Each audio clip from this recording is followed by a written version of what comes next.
Joanna Bell's here, political journalist. Joanna, very good morning to you. Good morning, Mike. I have to say, I think your impression of Keir Starmer, you really nailed it.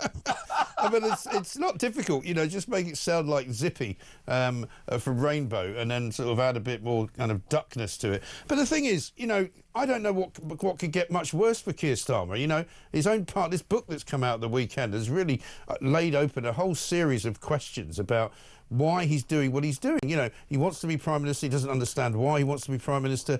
He's not very good at talking to people. He doesn't like shaking hands with people. He's a bit of a loner, human rights lawyer. I mean, Tony Blair doesn't think he's any good. You know, I mean, where does it go from here? Well, I'm not sure. I mean, look, famously, Margaret Thatcher, she had voice coach lessons as well because her voice was meant to have been high-pitched. But, I mean, it does beg the question, what did he sound like? If he sounds like this now, what did he sound like before? You do wonder. I think he's very wooden and his delivery is very wooden. He comes across as a very feeble man. Yeah. And, you know, I'm sure he was a very competent barrister.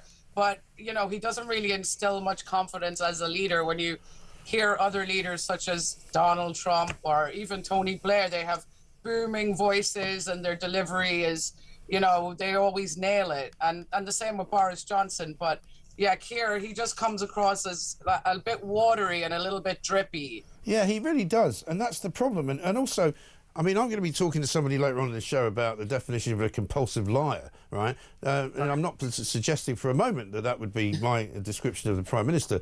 But I mean, he came out of the weekend with a thing that said basically, I've dedicated my life to making Britain safe and for safeguarding people in Britain. And there are MPs who are having a go at him saying, hang on a minute, you were a human rights lawyer who stopped a load of Jamaican criminals from being deported back to Jamaica, several of whom then committed further crimes in this country. And that was down to you and your human rights law. Well, I mean, even when we look at what's happening today, I mean, children are being murdered in you know, extracurricular activities. Yeah. And, you know, he's trying to cover it up. And then you find out the cops are involved. I don't really think that he has any, you know, any plan to how to safeguard our people, because people are coming in. What were you saying? 1 million people are coming in a year, and now he's actually not even going to vet anybody coming into the country. Right. Well, now we're being told as well that the Labour government are doing away with the law that was brought in by the Tories, which said that if you come to this country illegally on a small boat, you will never be able to become a UK citizen. They're now reversing that so that you can now become a UK citizen if you come here illegally, which is madness. Well, it's terrifying. And I think there was a story a few years ago about how a man who pretended that he was under 18 was actually 35. Right. And he was living in some family. I think it's absolutely disgraceful. And you see the American government are doing the opposite. You know, they're vetting people at whatever cost. Right. Because it's important to know who is in the country, where they're coming from, and if they have any criminal record. Right. Well, the Americans are also loading people onto planes and flying them back out of the country, back to where they came from. Well, when the Colombians tried to stop that last weekend, they got a very fierce lesson in the power of American tariffs and the power of America's president. But let's have a look, talking about safeguarding, let's have a look at Yvette Cooper, the Home Secretary. She was on Laura Kuenssberg's show at the weekend, and she was a bit, shall we say, wishy-washy when it came to the subject of protection of people. So whose job is it then? So it would be a combination at the moment, and it is not working effectively. So you have the Lancashire Police had contact with him. They will have responsibilities about somebody who might be a danger to the public. The social services and they have multi-agency protection networks and the early help. But what you're suggesting is if it's everybody's job, it's no one's job. You are the Home Secretary. Yeah. What are you going to do about it right now? So the measures we're already introducing is we're having a review of the PREVENT programme to see how far PREVENT can address these issues for young people, for example, where there is a mixed or unclear ideology or who may be obsessed with things like school massacres. So one issue is what more can PREVENT do?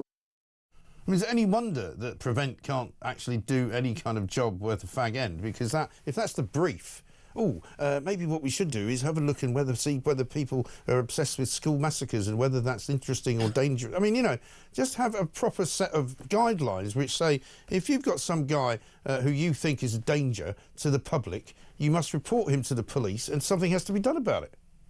Well, that's the thing, you know, and I feel like they're giving people ideas here. Right. You know, at the end of the day, that Southport killer was, you know, he was on Prevent's radar for 2 years before. Yeah.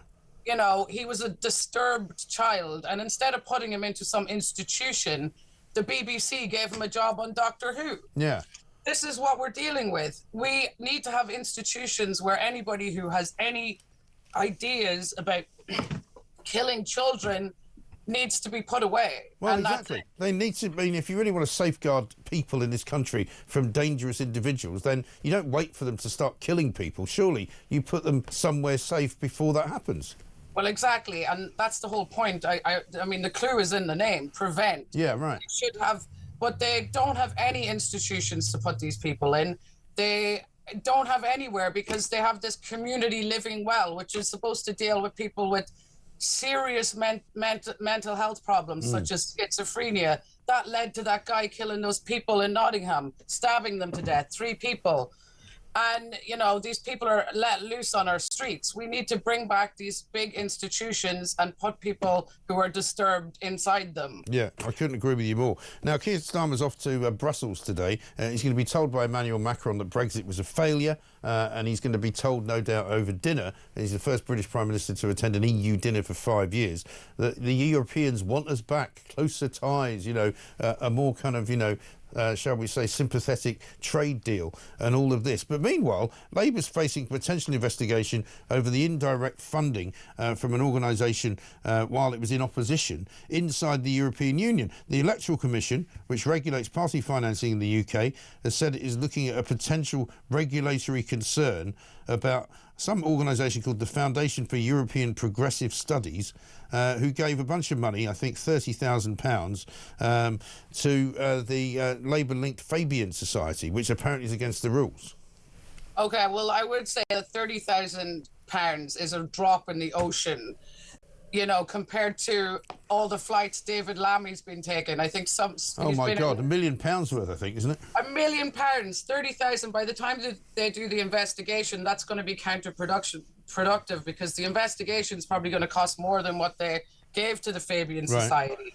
I think what really needs to be studied is why the expenses of the Labour MPs who've only been in situ for, you know, less than, 8 months, less than a year. Right. £700,000 he spent on first-class flights around the world. Yeah, it's absolutely ridiculous. But listen, but don't worry, we've got some good news for you on the growth front, you know, Rachel Reeves' favourite subject, because over the weekend, so I'm sure that some of these things happen over the weekend so that they think they'll disappear under the radar, but we're remembering them every Monday morning. AstraZeneca was going to put a new manufacturing plant up in Merseyside to build, to produce vaccines for this country, and of course it was announced last year in the budget that the firm would be expanding its existing facilities in Speke, which is up there near Liverpool, but they've just pulled the plug on it now that Labour are in because they don't feel confident enough in the actual government policy and in Rachel Reeves' budget. £450 million worth of investment in Merseyside gone like that.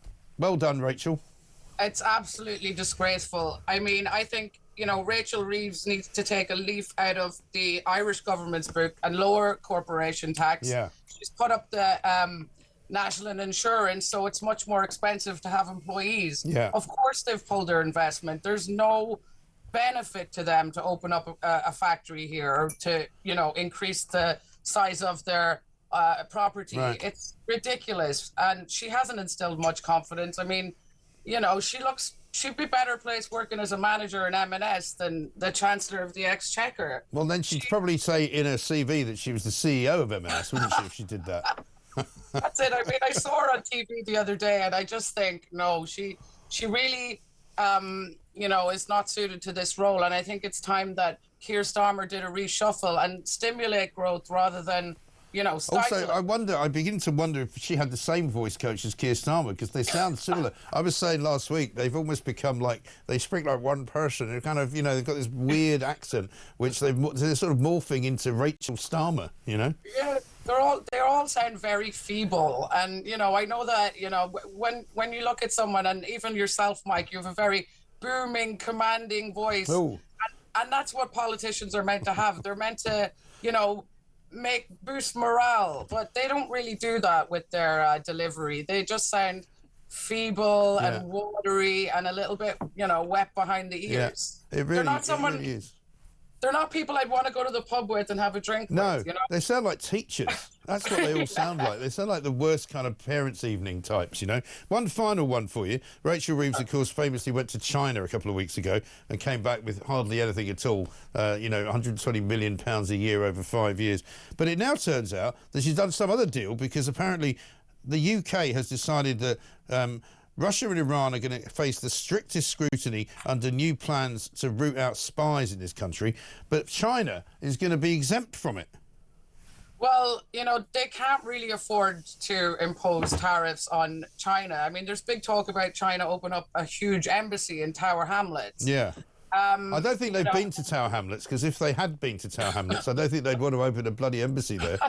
I've been there quite recently. Yeah, I mean, it's not the nicest part of London, but, you know, that's what they're doing. They're trying to stimulate growth, and they're not going to impose these tariffs on the Chinese because, you know, they really can't afford to. Yeah. No, I think that's the point. Yeah, but I mean, it's one thing not imposing tariffs, but it's another thing allowing spies to kind of get away with spying, isn't it? Well, it's sort of, I mean, if you were talking earlier about Keir Starmer safeguarding, you know, that's not really safeguarding if you're going to let a load of Chinese spies into the country. I mean, there was already spies in Parliament, apparently. Yeah. Well, I mean, next they'll be cozying up to Prince Andrew. Oh, no, they've already done that. I mean, never mind. Listen, Joanna, good to see you. Thank you very much indeed. Joanna Bell, political journalist there.